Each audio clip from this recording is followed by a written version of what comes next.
What's going on, everybody? It's your boy Jay for real, dude, and I'm here with OGG on XYZ, baby. What do we got? What do we got, man? What do we got this week? What do we got going on, dude? What do we got going on, man? I feel like we got to talk about NCAA, man. NCAA. Houston really lost it, man. I don't think either one of us was expecting that. You? The tournament? I'm saying Final like Four? Houston. I'm saying Houston losing. Man, I thought for 80% of that game, Houston had it. Hustle, aggressiveness. Just goes to show you what the one thing about basketball is you can't overlook energy. For everything else, for shooting, for setting picks, passes, it doesn't get talked about enough how much being dialed in and having energy and focus, and you can't put a number on it. When people talk about a certain player not being skilled, you absolutely have to have skill. Ah, you do. But you have to have guys that You gotta are have just aggressive. You gotta have takeover. I don't feel like it wasn't really like there was players that were doing their job what they usually do, but there wasn't a player really taking over in Houston. Yeah, they probably just lacked that one guy that could carry him down the stretch, right? That's it's actually interesting. That's going to carry over to the NBA playoffs. Think so? I think so. For who? For who? For who? Well, let me ask you a question.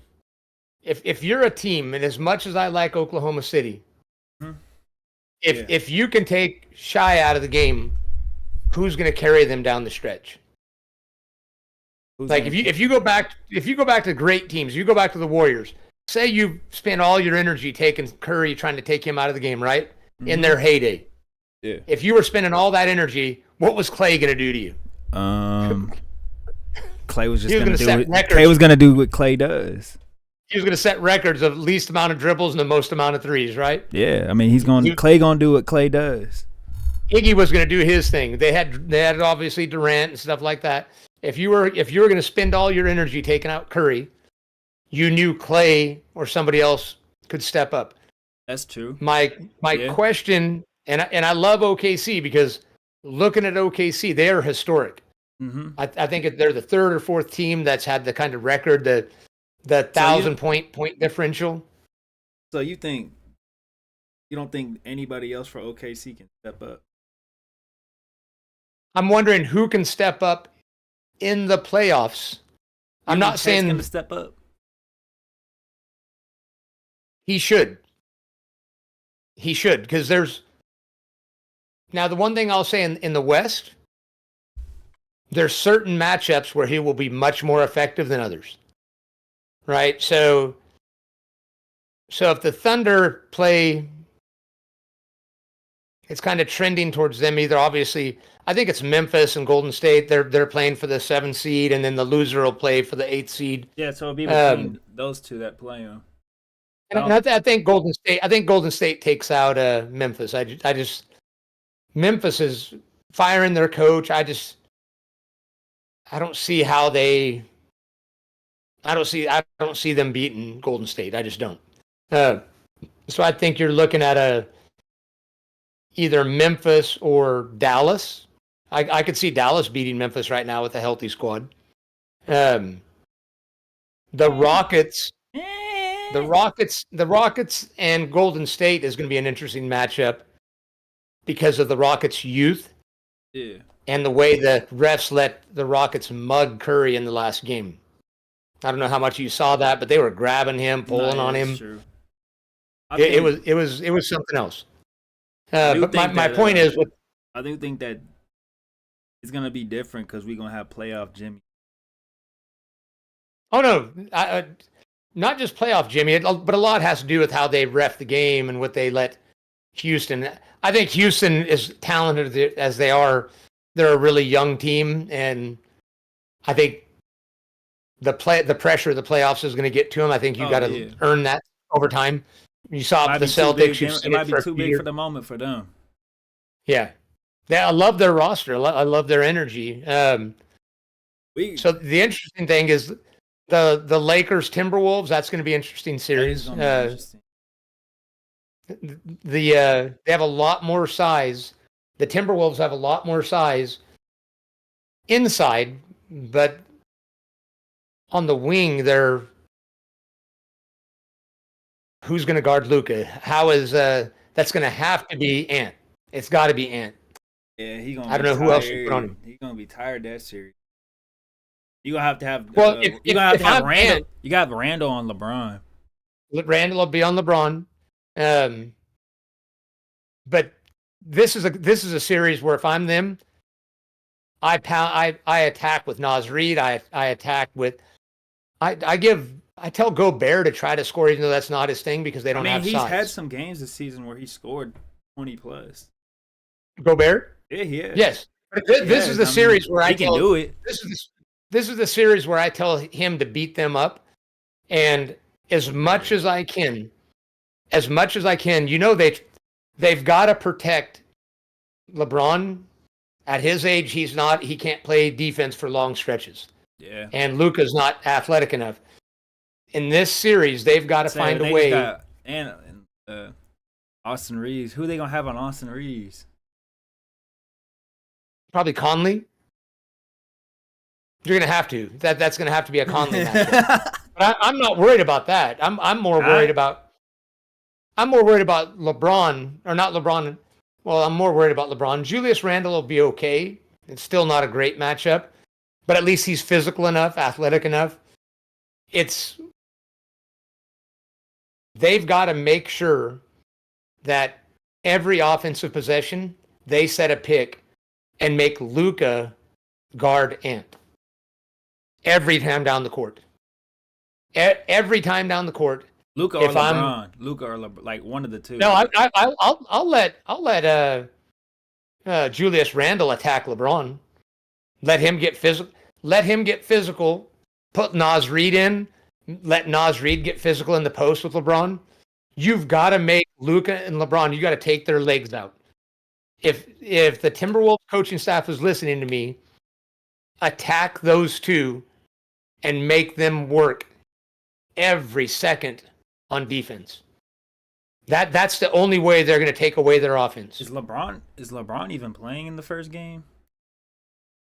Or is he still? Because didn't he just get injured? His groin? I think he'll be all right. Haven't seen it yet. Hey, if not, you don't want to give. Even though I've been not happy with how the Timberwolves have played this season, that roster is still dangerous. Anthony Edwards is still a dog. And still Ant. Well, and still Ant. Naz Reid, I love Naz Reid. I love him. If Julius Randle's healthy, if Gobert, they got DiVincenzo too. They got DiVincenzo, so they can have him on. That's somebody that can be on Austin Reeves, because you might go a little bit more small lineup with the Lakers small lineup. So the other fun series is going to be the Nuggets and Clippers. X. Man, I'm not gonna lie.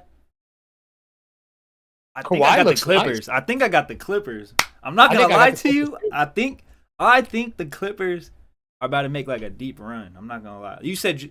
I tell you what. I remember we having a conversation on the phone earlier, and we were saying that Houston was your dark horse, and the Clippers are my dark horse. I'm not gonna lie, man. Like, yeah, if I had a dark horse team to like really come up, I got the Clips. I'm not gonna lie. James Harden is playing peak right now. Peak basketball. James Harden's playing peak, and Kawhi is still Kawhi. Yeah. His game is just so deliberate. And your boy, Zubac. Zubac, man, he was causing problems for Golden State. Zubac was doing Zubac things. Zubac is so underrated. Man. Zubac was doing Zubac things, man. If you ain't got a Euro white center, you ain't doing things in the NBA, you're not going to make it very far. It's a real thing, man. Those Those Eastern Bloc centers, they're a different breed, man. Joker, Seguin, man, it's a whole different deal. Man, could you just imagine the Warriors would have gotten Seguin, bro? We could have LaMelo and Seguin, man. Oh, they've been over for the NBA. For So we got to talk. I feel like the West is so wide. You could legitimately say there's 7 teams that it wouldn't shock me that could come out of the West. Obviously, the Thunder are the favorite. They're the best team. I think any team can come out of the West right now. I don't think Dallas would come out of the West. No, I mean, I can't see it. I mean, like, because we said Dallas probably wouldn't make. We said it would probably be like the Warriors and the Grizz. I don't think the Grizzlies could win. I just don't think with them having a new coach, they're not gelled with all that. But the Warriors, the Timberwolves, the Lakers. I was looking up on ESPN on the Vegas odds, and I think the Warriors were like the 4th or 5th highest odds. The best odds. So it was the OKC. Out of like all teams? Out of all teams, it was OKC and the Celtics were the top 2. The Celtics over the Cavs. The Celtics and Cavs were like 180. It was like 550 on Cleveland, because Cleveland's kind of come back to the pack just a little bit. But it really in the East, it is Cleveland and Boston. It's a 2-team race. Literally. What do you think? Huh? Say, we don't even got to go through like Pacers versus Bucks.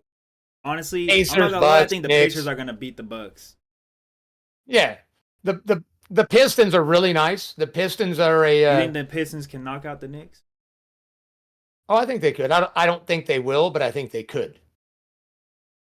I think the Knicks will win that series and make all of the Knicks fans think that they're about to go take the Celtics out and then lose 4-1 to the Celtics. I'm even going to give them the obligatory 1 win. But that's all I'm giving them. That's all they get, man. Knicks fans, I'm giving you 1 win. That's it. And I am not a Celtics lover. 1 win is but that's crazy. it. But, man, my prediction is after this season that after they flame out in the first round, that Joker and Giannis team up next year. Where are they going to team? I don't know. Maybe Denver makes a big trade and moves on from a couple players and some picks and brings Giannis into Denver. Move on from Jamal Murray and Michael Porter or something and make a big move to bring Giannis. Giannis says, I want out. And the best they can do is to bring in a couple players and some picks and rebuild. It's the Nico effect, man. No. It's the Nico effect. No. Anything is... No. Okay, hold on. Speaking of Nico, is that the most vilified name in all of sports right now? Why you say that? Why do I say that? How many Nicos have been doing crazy things lately? At least 2. Who's the At second? least 2. Who's the second Nico? The Nico from Tennessee. Oh yeah, talking. I am a Loeva. You're talking about man. I've been working on his name. I've been working on his name, and I still can't get it. Talking about Tennessee, bro. Oh my gosh, bro. I don't even know where to start with that. I'm gonna let you go. I want to hear because I really want to hear your solution to the NIL. I really want to hear your solution to the NIL. Or you want me to go first? Nah, age before beauty. I'll go first. All right. Go ahead. So first of all, even though I'm mad at Nico, I'm not mad at Nico. And what I mean by that is if I was 19, 20 years old, I was in his shoes. So the reality is your responsibility is to take care of you. And if there are no rules and there's no contract and no protocols have been set in place, you can be mad at him, but you can't blame him. Yeah. As a fan, the fan side of me can be mad at him. Mm-hmm. But the business side of me says, I can't blame him. I can't either. Right? Yeah, I can't. But if At the end of the day, if I went man, out to do a job and they said just bill me at the end and there's no contract up front and whatever you want to charge, and I could just walk away if I didn't get what I want while I'm still there, and there's no rules, people would do it all day long. Yeah. So the problem is the NCAA. Everything revolves with the problem of the NCAA being money hungry, which I understand because they're selfish and that's just who the NCAA is. I think at this point, bro, you gotta format this at the NCAA. Like it's already a league, but you gotta format it into like a professional league. I feel you gotta turn it. It's gotta turn into a pro league, in my opinion. Yes, it already is.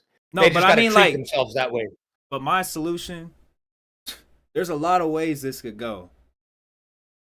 I think they need to have some type of salary. I understand each school brings in a certain amount of money, but I think there needs to be a salary for that. For the amount that a player can make and the amount that a school can. And this is not talking and this doesn't include boosters. This is the actual school organization. What goes on with the boosters, you can't really control that. You know what I mean? Well, I think you can. You can control it. You can control it.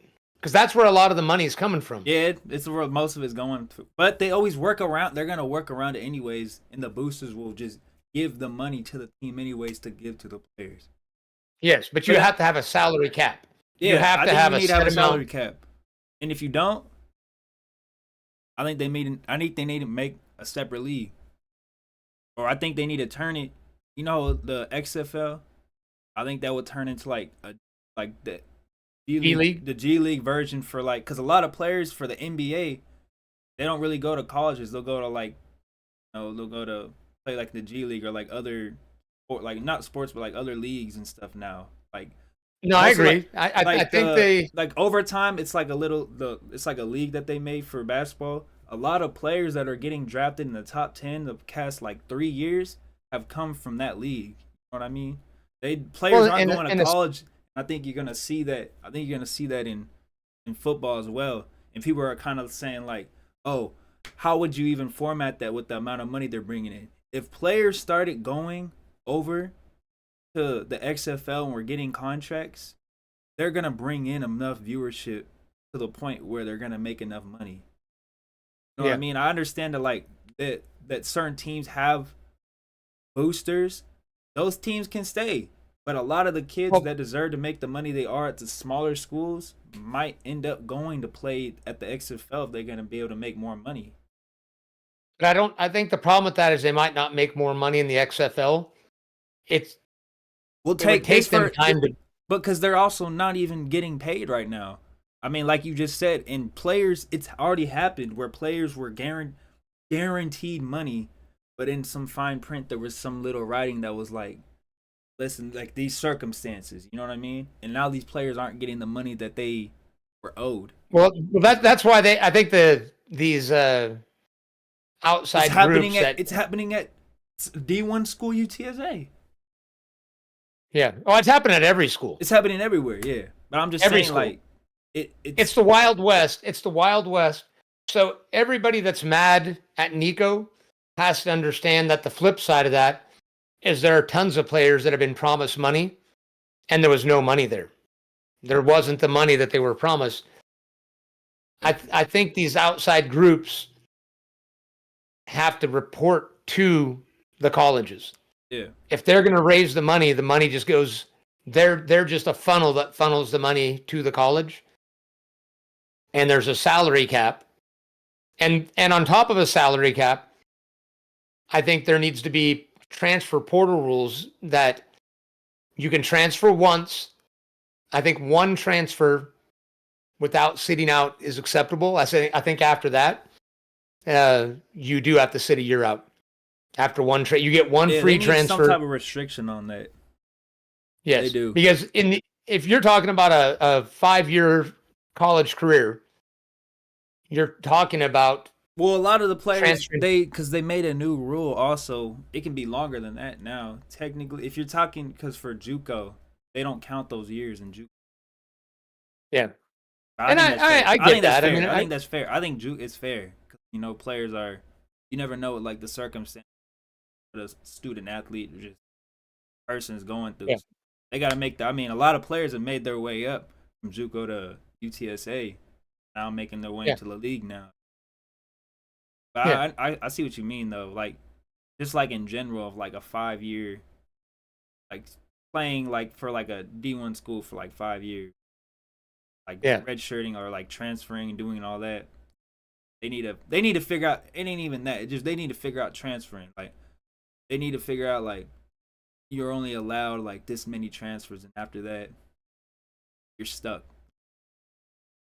You know what I mean? I think they move back to a similar model. I think you get one transfer that you can transfer without sitting out a year. I think after that you sit out a year. You don't lose eligibility. I would say I would take away the clock doesn't tick that year. So say you've been in 4 years, you transferred once. I don't want to see a guy lose his last year eligibility because he wants to transfer. And I'd say unless the team signs off on it. And so say it's a player that is just an average player. He's going to be a backup his senior year. He's the fourth wide receiver. You got a couple young guys coming in, and the head coach says, "You know what? I'm not gonna make you sit and be the fifth wide receiver on the team when we play 4." So I think a lot of thought has to go into it, and I think a lot of thought from people younger than me. They're gonna be paid. You don't need too many old heads making these decisions. Yeah, that's right for sure. No, you don't need somebody that's just so old and set in their ways that they can't embrace some change. That's the nature of the world. Things change. You have to deal with it, move on. It keeps evolving. Everything evolves. Everything evolves. Yeah. But you also have to. You don't try to keep up with it. You try to stay ahead. But you also have to you have to embrace the fans, because that's your market. In all of sports, that's where you make your money. That's your market. So fans. But I don't think fans would ever go away. Huh? I don't think fans would ever go away. You can't like. It's so much that's been built up for years and decades. Well, that's why college football is such a golden goose, man. Like that's the problem with an XFL is you have to build up a following. And when you have brands like Texas, I mean, look at Nebraska. Look at Nebraska. We've been awful for 20 years, and yet the fans turn out. Like, I don't know if there's another brand. I mean, honestly, Nebraska, the Cowboys. The Cowboys have been awful for 20 years. As much as I like to talk smack about the Cowboys, the Huskers and the Cowboys have a very similar thing, except the Cowboys have been a little bit more relevant. They've had opportunities to be good, but they always end up doing Cowboy things. It's their year. It's always their year. It's man, they are the best team in all of football from like February to August. They are amazing.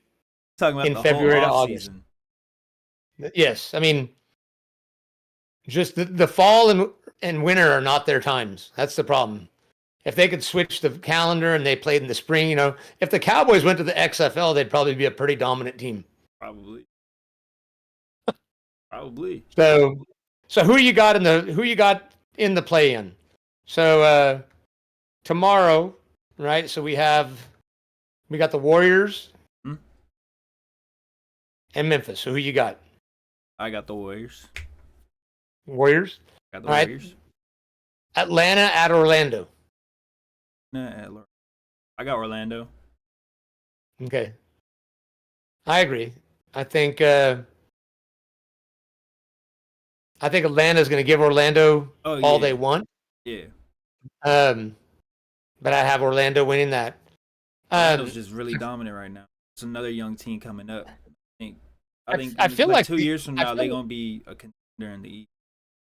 I feel like the only team that is a lesser seed in the play-in that wouldn't have made it, that might have a shot, is Dallas against Memphis. I'm not a fan of firing coaches. I ain't gonna lie. Huh? I think Memphis. I'm just not a fan of these. Speaking of You're firing, just loving them Memphis. whole I season. love Memphis. I love Memphis. I just don't love firing a coach this late in the year, man. I don't love the Nuggets firing their coach this late in the year. Like, what are you doing? Yeah, I ain't gonna lie. That's probably why they're gonna lose Clippers. Like, and that's if you're gonna do that, just wait till the off season. But what is the purpose of firing him right before the playoff starts? Like what I happened? feel like the only reason you fire a coach right before the playoff starts is you're worried that they're going to play better in the playoffs than you expected, and it would be harder to fire the coach. Like, what if Denver made the conference finals? You'd have a harder time firing the coach, right? I mean, like, what does that tell you? There's a lot of Nikos out there. I mean, like, what was wrong with both of those coaches? In my opinion, I think they were both really good coaches. Something had to happen, man. Something had to be going on. Well, I wouldn't be surprised to see as the coaches swap. You'll see. So we'll see. I just think that messes up chemistry. Even if you're bringing in one of the coaches off the coaching staff that takes over, no, it does.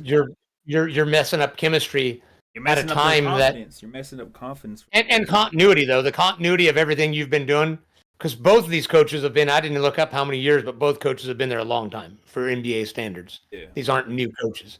So that's why I agree. I think the Clippers take out the Nuggets. I think Dallas gonna take out the Grizzlies. I think they could. I still think the roster, the healthy roster at Memphis is a better roster. But they have been up and down, and I don't see that changing that much. So that's my upset. That is my one upset in the play-in is Dallas making the playoff bracket. And then they'll quickly be bounced out either way. The players haven't started yet, so who do you think is gonna win the playoffs? Who's your NBA champion?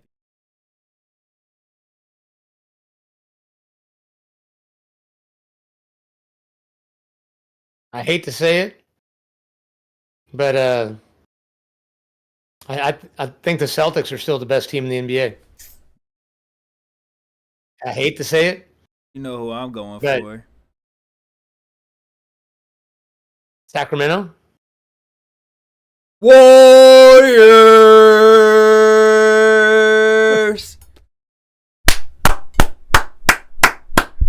Let's go Curry! Let's go Curry! Who are your if you were to take out the fact that you're a Warriors fan, who are you picking to make the finals? If you take away your Warriors fandom and to say you can't pick the Warriors. Can't pick the Warriors. Who's in the NBA finals? I'm going with the Warriors! Let's go Curry! Let's go Curry! Now, let me see, man. Probably if not the Warriors.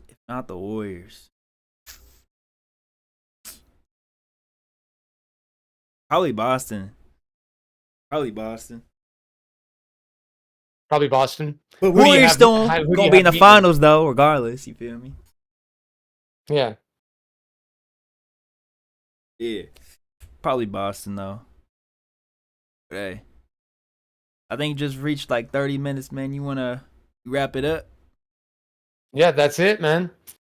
Yeah. So my pick, my upset pick, Clippers against the Celtics. You said what? Clippers versus the Celtics. Oh, I thought you said Steelers. I was like, Steelers and Warriors, baby. Nah, Clippers though. What's your dark horse now? Huh? I had to steal your dark horse. They are. I mean, it's not a bad pick, right? Well, I think Kawhi, Curry, LeBron are you know. Getting to that point, dude. Yeah. To that point, dude. All right, man. Well, let's wrap it up. Let's ride. Hey, you feel me? Let's go. You know, it's your boy, Jay for real. And I'm here with OGG. You feel me? Z, baby! You know what I mean, man? And we out, dude.